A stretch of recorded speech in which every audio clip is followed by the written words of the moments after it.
रहमानी रही welcome back with a new topic. आज हम लोग डिस्कस करने वाले हैं आइसोटोप्स, उसके properties and the uses. First of all अगर मैं आप लोगों को बताऊं कि द टर्म आइसोटोप किस जुबान से लिया गया है, it is taken out from two Greek words. Iso mean same, topos का मतलब क्या है, प्लेस यानी जगह।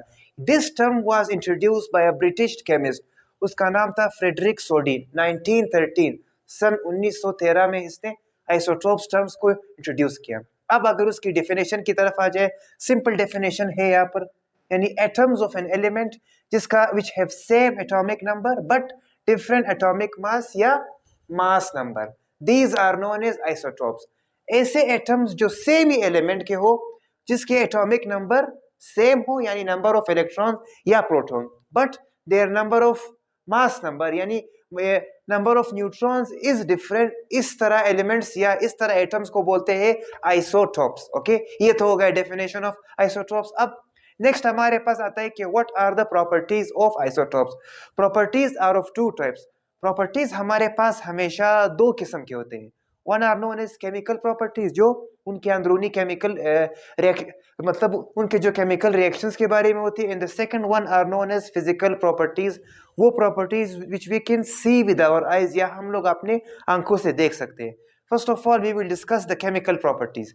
कहते हैं कि सेम आइसोटोप्स जितने भी होते हैं, they have same chemical properties, their chemical properties are not different from one another. वजह क्या है?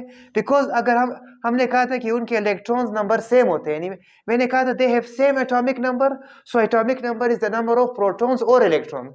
जब उनके इलेक्ट्रॉन्स नंबर सेम होते हैं तो इसका मतलब क्या है, दे हैव सेम इलेक्ट्रॉनिक कॉन्फ़िगरेशन, यानी उनकी जो सब शेल्स में जो फिलिंग ऑफ इलेक्ट्रॉन्स होती है वो भी सेम होती है, जिसकी वजह से their chemical reactions are all same, so that's why they have same chemical properties. अब isotopes are more than one, ये हर एलिमेंट के एक से ज्यादा होते हैं। हाइड्रोजन के 3 है, कार्बन के भी 3 है, कुछ के फॉर एग्जांपल 4 होते हैं। अब इसके अगर मैं सिंपल एग्जांपल ये दे दूं कि for example chemical reactions of all the isotopes of carbon will be same. Carbon के जितने भी आइसोटोप्स होते हैं उनके केमिकल रिएक्शन सबके सेम होते हैं। ओके, अब आते हैं नेक्स्ट हमारे पास कि why are there physical properties different. Isotopes के फिजिकल प्रॉपर्टीज क्यों एक दूसरे से अलग होते हैं? क्यों? बिकॉज एटॉमिक मास इनका अलग है। ओके, मैंने कहा था कि फिजिकल प्रॉपर्टीज क्या है इनके, the different number of neutron. जब उनके एटॉमिक मास एक दूसरे से अलग होंगे तो उनका क्या होगा, डिफरेंट नंबर ऑफ न्यूट्रॉन्स, उनके न्यूट्रॉन्स नंबर एक दूसरे से अलग होंगे, जिसकी वजह से their atomic property, their physical properties will be different from one another. अब यहाँ पर फिजिकल प्रॉपर्टीज में क्या आते हैं, we include their mass number, उनका मास नंबर एक दूसरे से अलग होगा, देयर डेंसिटी, कितना डेंस है एक आइसोटोप दूसरे आइसोटोप से, ये इसमें फर्क होगा। Okay, they will vary from one another, उनके melting point, their boiling point और उनके स्टेबिलिटी। कुछ आइसोटोप स्टेबल होते हैं and some are not stable, और उनकी जो अनस्टेबल होते हैं they are known as radioisotopes. यहाँ पर मैं लिखूं कि those isotopes which are not stable they are known as radio isotopes.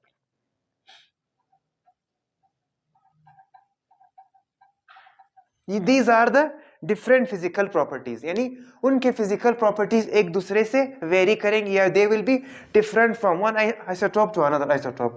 अब जैसे मैंने पहले कहा था कि every element has more than one isotopes, दो से ज्यादा isotopes होते हैं। यहाँ पर मैंने सिंपल एग्जांपल दिए, एक या दो example I will give you, because class 9 का लेक्चर है। ओके, इतना हैवी हम लोग नहीं जाएंगे ओके फुल डिटेल से। हाइड्रोजन हैज 3 आइसोटोप्स, हाइड्रोजन के 3 आइसोटोप्स है। नंबर 1 पहले का नाम है प्रोटियम, दूसरे का नाम है ड्यूटेरियम, या तीसरे का नाम है ट्राइटियम। ओके, अब इनमें फर्क है, मैंने कहा था कि दे हैव सेम एटॉमिक नंबर पर डिफरेंट मास नंबर। आप देख सकते हैं कि इनमें एक ही प्रोटॉन है। यहाँ पर जो पहला आइसोटोप है ओके, उसमें एक ही प्रोटॉन है और एक ही इलेक्ट्रॉन है। इसका मतलब क्या है, इसका जो एटॉमिक नंबर है उसका जो protium will be like this H1, और यहाँ पर देखो। नेक्स्ट हमारे पास आता है जो ड्यूटेरियम है, इसका क्या है कि इसका इलेक्ट्रॉन तो 1 है, इसका एटॉमिक नंबर इज 1, लेकिन इसका जो मास नंबर है वो 2 है। वजह क्या है, बिकॉज इसके न्यूक्लियस में एक प्रोटॉन एंड 1 न्यूट्रॉन प्रेजेंट है। तीसरा जो हमारे पास आता है tritium, it has 3 atomic mass and 1 atomic number. क्यों? बिकॉज उसके शेल में एक इलेक्ट्रॉन है, जबकि उसके न्यूक्लियस में 1 प्रोटॉन एंड 2 न्यूट्रॉन। तो इसका मतलब क्या है कि hydrogen 3 isotopes are different from one another. इसी तरह हर एलिमेंट के आइसोटोप्स एक दूसरे से अलग होते हैं. Why? Because of their mass, the difference in their mass numbers. यहाँ पर मैंने एक टेबल दिया हुआ है, ओके. यहाँ पर बहुत सारे एलिमेंट्स है, ओके. मैंने कहा था कि each element has isotopes, okay. इस तरह कोई एलिमेंट होगा नहीं होगा कि जिसका कोई भी आइसोटोप ना हो. सो यहाँ पर मैंने सिर्फ हाइड्रोजन एंड कार्बन की मिसाल दी है. यहाँ पर देख सकते हैं कि हाइड्रोजन की फॉर एग्जांपल 3 आइसोटोप्स है.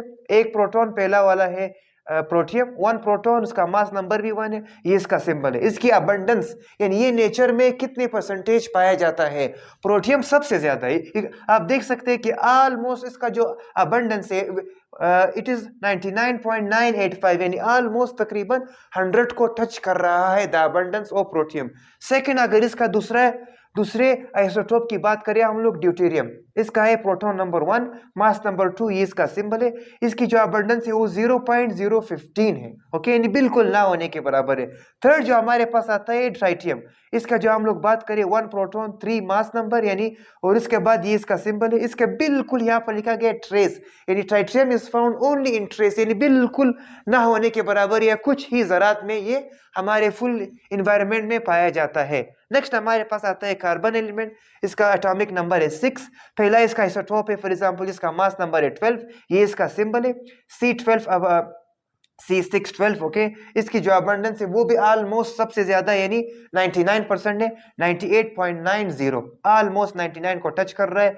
सेकंड जो इसका आइसोटोप है इसका है 6 एटॉमिक नंबर 13 मास नंबर, ये इसका सिंबल है, वो भी बिल्कुल 1% है, 1.10% थर्ड जो कार्बन का आइसोटोप है that is with 6 the atomic number 14 mass number, उसका सिंबल ये है, और इसका बिल्कुल ये भी है कि ट्रेस.